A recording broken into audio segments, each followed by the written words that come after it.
Welcome to the Enter the Stuniverse podcast. It has been a while, and I actually have a quote from a song somewhere because I am unorganized. I'm just going to paraphrase the line from the song. It's from an Amigo the Devil song, who is a brilliant sort of...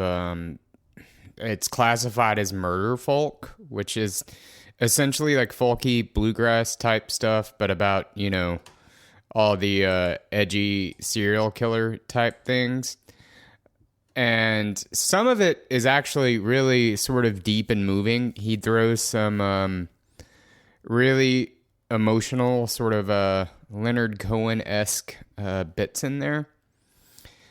And there's a line in a song called Cocaine and Abel that's excuses only do good if you're only waiting around just to die. And I could sit here and make excuses as to why I have not done this or released anything in, probably over a month at this point. A lot of life has happened in between, but I'm not going to make excuses because it's not going to change the fact that I've been inconsistent with content. And that's something I got to work on. It's one of my flaws. I think it's sort of important to sort of take deep dives within yourself and really look at the flaws that you have. And in some cases, they can be rectified and worked on. In other cases, you have to figure out ways to reprocess your flaws or your weakness into a strength. And I am very bad about sort of diving really deep into one aspect of a passion of mine and going as hard as I possibly can with it and then just sort of burning myself out. And it's something that I kind of hop from lily pad to lily pad on. It's like, all right, I do this until I'm tired of it. And then I do this until I'm tired of it. And then on to the next thing. And here I am with very little sort of intermediate knowledge about a ton of things, and I am unable to do most of them, if not all of them, with any real type of consistency or technical proficiency. So here I am in that situation, trying to even out and bring everything to a sort of equilibrium, so to speak, of working on things. I know it was Friday night, I believe,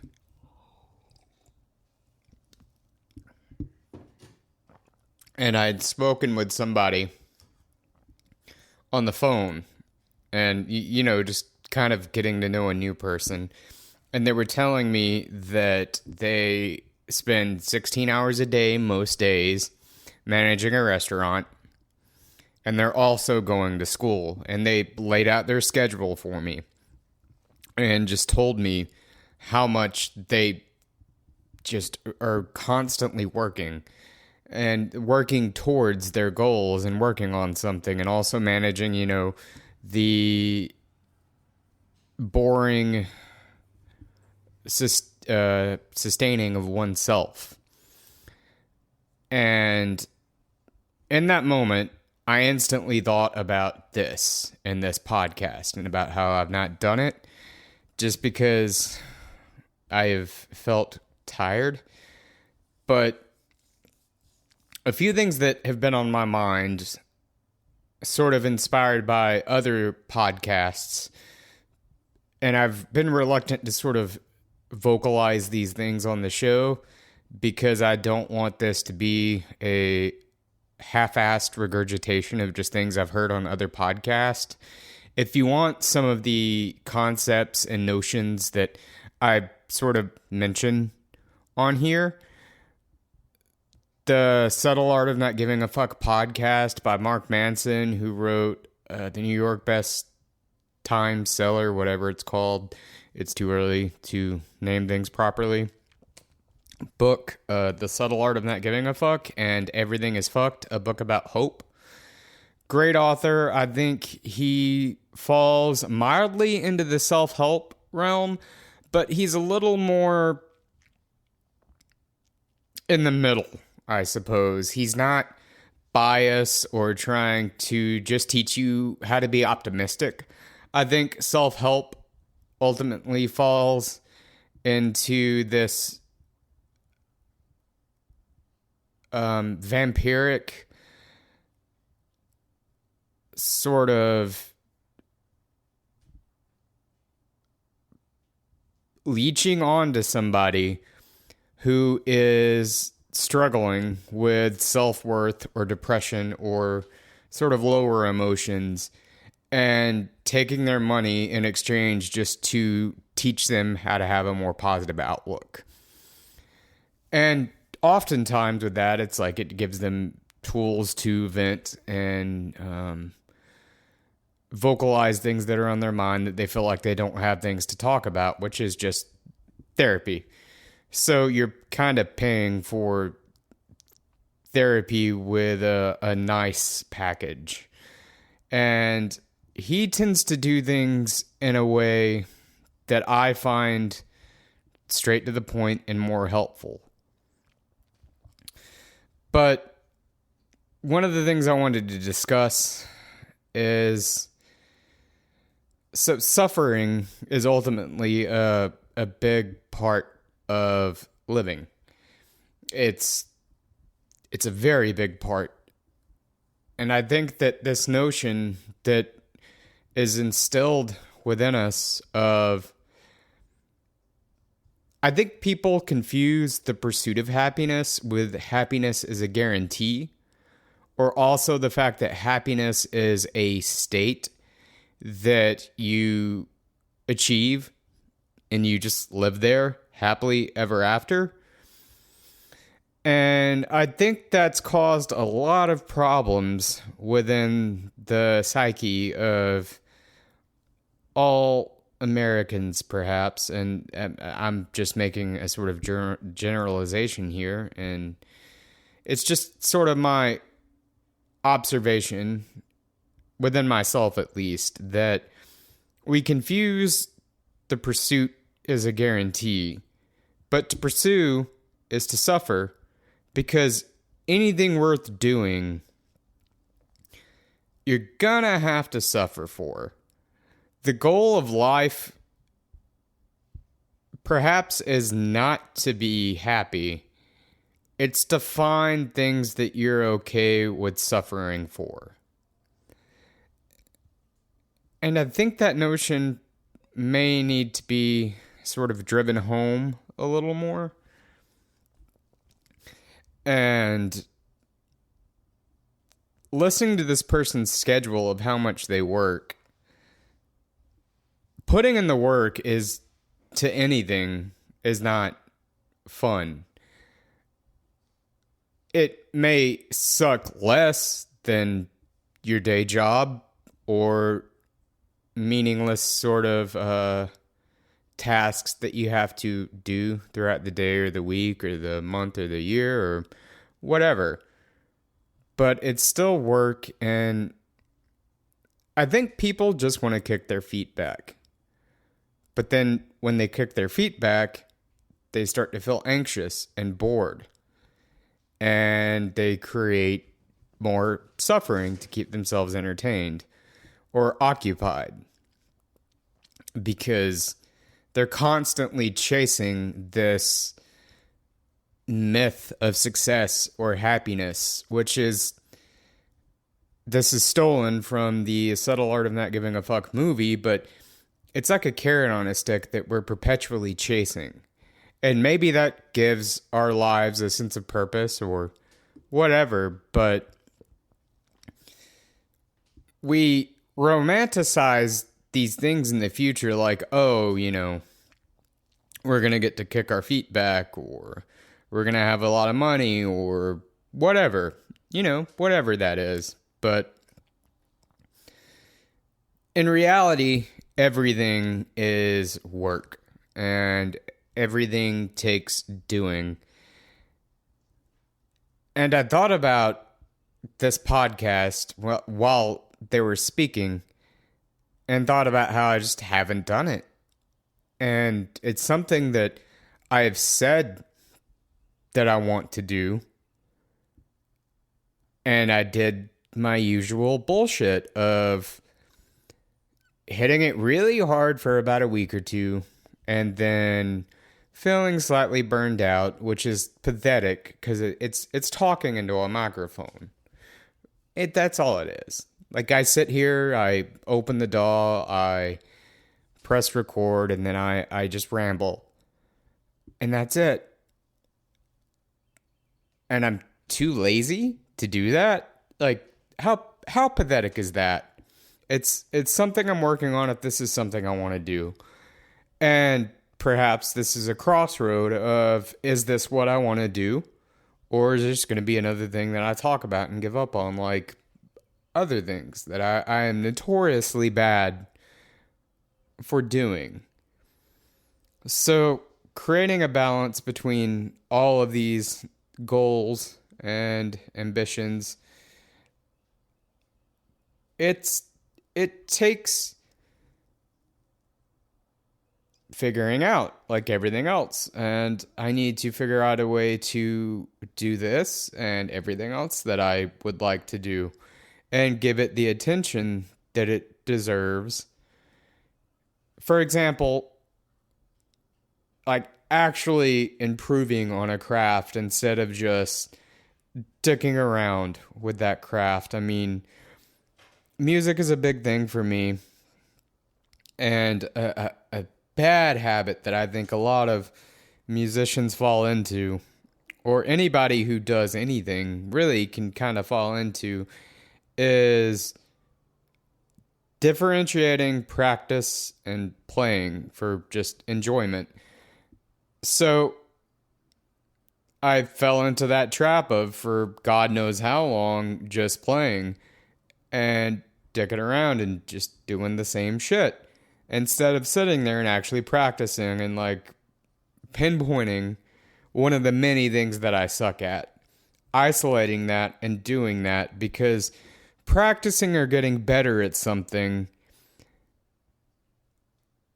is doing what you suck at until you suck less at it.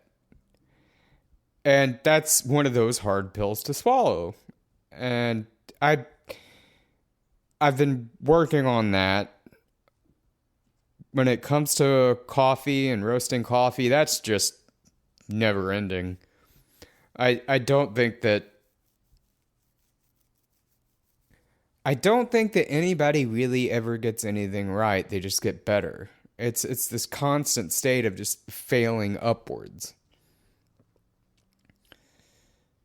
But here I am.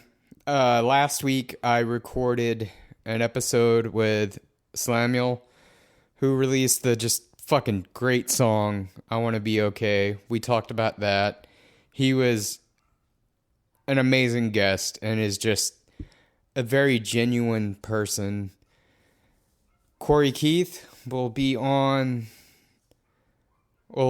recording today, and he's presented some interesting concepts to extrapolate on.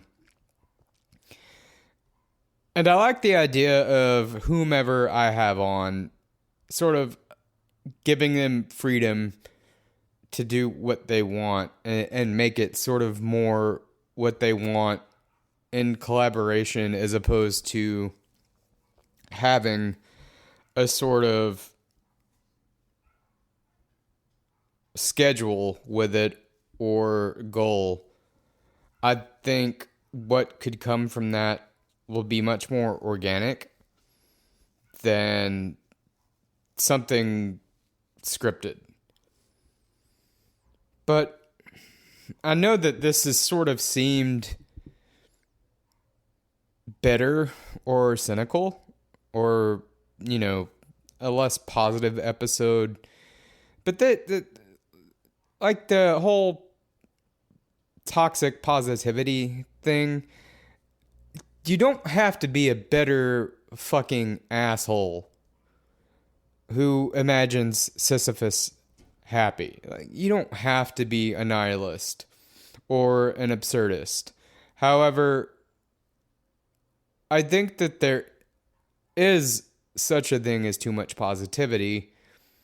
I think you have to keep yourself balanced to keep yourself more realistic.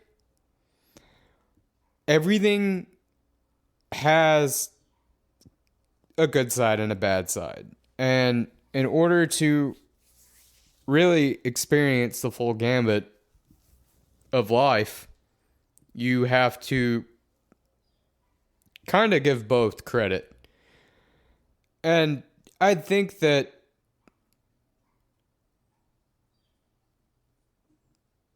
experiencing things without latching on to them and letting it flow through you, and just having moments where, hey, I'm happy, or hey, I'm sad. Don't fight it. Just let it happen and let it guide you to the next moment or the next thing. All parts deserve equality in the equation of the human experience, I suppose. And don't fight yourself. Know yourself. Take those deep dives, the personal inventories, and really learn yourself, understand and accept what you're feeling. Definitely accept what you're feeling regardless. We can't control what we feel. We control what we do with those emotions. So don't go against yourself. But also don't wallow in yourself. Just let it happen. Take a dip in the water. Get out. Dry yourself off. And go about your day. I think it's very hard to do that. And for whatever reason, I'm not intelligent enough to, analyze the state of the world and analytics and, this statistic has led to this, blah, blah, blah. But it's sort of the state that I think most people live in. So just be aware. That's sort of my tidbit of advice for the week, is accept all. Accept the good. Accept the bad. Work towards your things. I would say probably about 20% before your max out point, and then give yourself a break so you're not burning yourself out. Get yourself right up to that point, but don't burn yourself out. I think hustle culture is equally as detrimental. Like, don't work yourself to death, but also put in an adequate amount of work into the things that you're wanting to do. Take a moment to ask yourself why you're doing it. Find out why you're doing what you're doing, what you want out of it,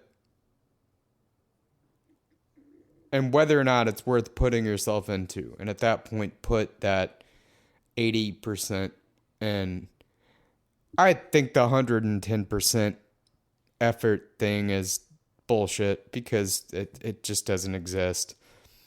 And at that point, you're just burning yourself out. But put as much of yourself into something without energetically bankrupting yourself, to where if something were to happen in life that you have to devote extra attention to, you're not burning yourself out. Our energy is much like money. It's the same. We have a set amount. And we have to be very careful about where we spend that. because it doesn't accumulate the same way as cash does. It just doesn't.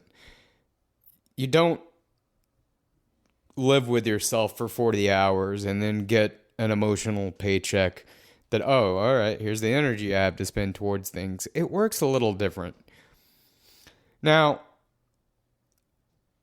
I've really been trying to figure out what it is that sort of recharges those batteries and adds money to that bank account.